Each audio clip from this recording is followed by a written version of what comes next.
I always think that history to a city is a lot like memory it is to an individual. Because as an individual, we have memories, and we look back on our memories, we see our mistakes, and we see what we did right, and that's what history should be about with a city too.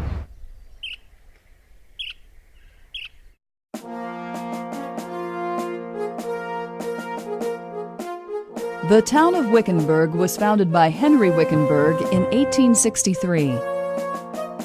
It unofficially became a town following an April 24, 1909 vote by citizens. 35 local residents voted to incorporate, and 5 voted against becoming a town. The successful election allowed Wickenburg to elect a mayor and 4 aldermen. The election of town officers was held on June 19, 1909. This is the date that marks the birth of Wickenburg.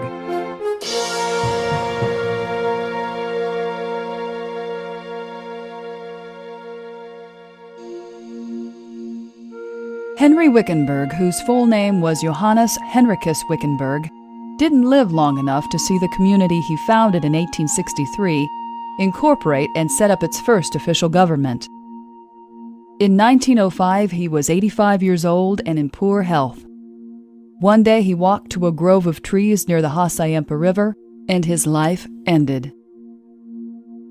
His death also ended a pivotal era in Wickenburg.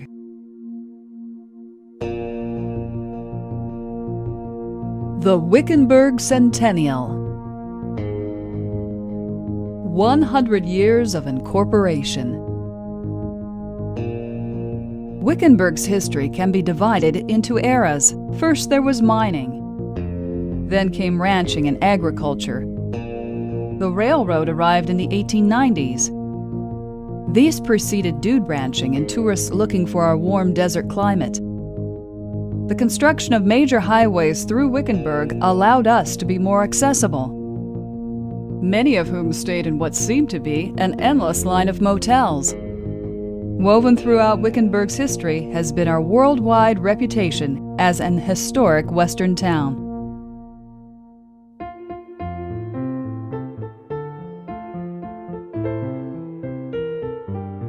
In its early years, long before incorporation, Wickenburg was created because of gold mining. It all began when Henry Wickenburg and his companions discovered Vulture Mine. The people in Wickenburg were feeling very optimistic in 1909. You can see that from what had happened in the previous decade. I think what drove that confidence was a continued faith in mining and the mining economy. The Vulture had been a problematic mine for some time. In fact, in 1897, it was sold at a tax sale.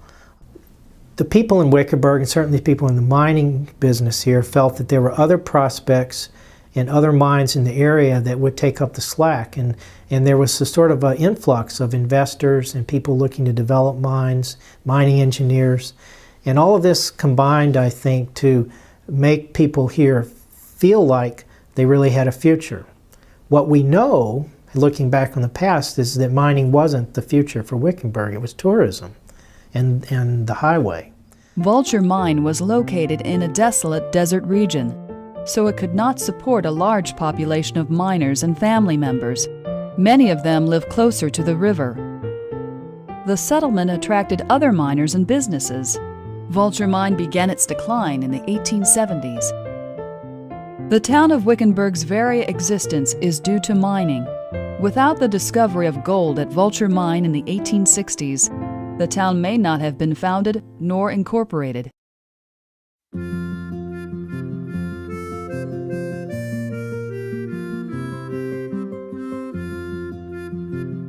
As Mark Price said in his book The Town on the Hassayampa, although Wickenburg was known to most Arizonans as a mining community, what sustained the town during the difficult years was farming. The rich soil along the Hassayampa riverbank made the growing of crops possible for centuries. Anglos and Mexicans following the local gold rush used farming as a fallback profession. Pumpkins, squash, barley, wheat, corn, alfalfa, potatoes, fruits and vegetables all were grown locally and allowed early residents to make a living. One of the more productive farmers was Henry Wickenburg. Carmen Molina Garcia remembers early Wickenburg corrals. Well, they were made out of poles. You know, we had a lot of trees there and a lot of cottonwood, and they were made mostly out of mesquite poles. Sometimes they were a little bit crooked. One of the worst disasters in Arizona history occurred about 30 miles upstream from Wickenburg at the Walnut Grove Dam. The dam broke on February 22, 1890, about 2 a.m. following heavy rains, causing a wall of water to rush toward Wickenburg, destroying everything in its path. The exact death toll is unknown, but estimates range from about 50 to 70. All of the ranches anywhere near the river were totally destroyed. The tragedy made national news. The Vulture mine was in rapid decline. Now the Walnut Grove flood caused damage to the fertile farmland that would never be repaired. Wickenburg was in decline. But unlike so many other Arizona mining settlements, Wickenburg refused to become a ghost town.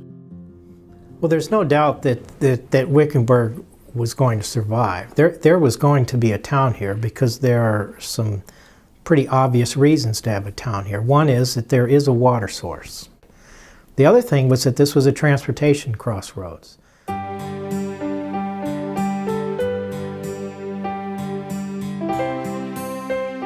The railroad helped rescue Wickenburg's economy.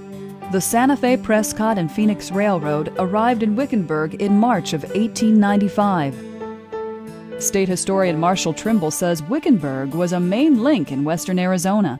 And that's what historians call the closing of the frontier in Arizona's history, when the line linked between Ash Fork through Prescott, Wickenburg, and linked up with Phoenix.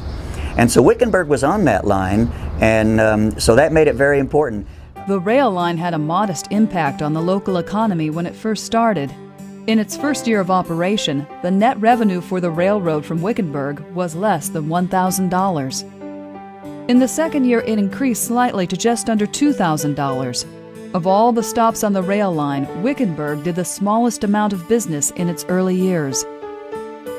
The true impact of the railroad in Wickenburg would not be felt for over 20 years. It provided the necessary transportation to bring tourists to town.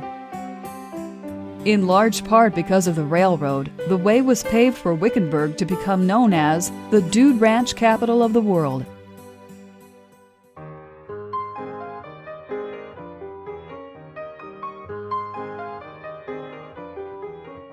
When Wickenburg entered the 20th century, it was not much more than a dusty and rural western town. I'd like to tell about when we first got here. It was interesting because Wickenburg was just a small, dusty little town. We had the law in Wickenburg was one sheriff, and the sheriff spent all his time rounding up stray cattle and putting them in corrals until somebody either claimed them or else he could auction them off. And that was his main function at the town, our only law. There was no library, no bank, and no electricity, and there was no permanent church building until 1902. We got our first newspaper, the Wickenburg News Herald, in 1901. The second newspaper, The Miner, began in 1904. In 1905, Elizabeth Smith established the Vernetta Hotel on what is now Frontier Street. Smith was one of the few African-American residents. The Vernetta Hotel was an attractive two-story building. It was the premier hotel in the Hassayampa region. But that brings to mind a picture of the hotel she has down there, taken in probably 1907 to 10, and a big man standing by my dad and my dad's dog, Shep, black dog, about 50 feet towards the cameraman. The cameraman was taking the picture from about the railroad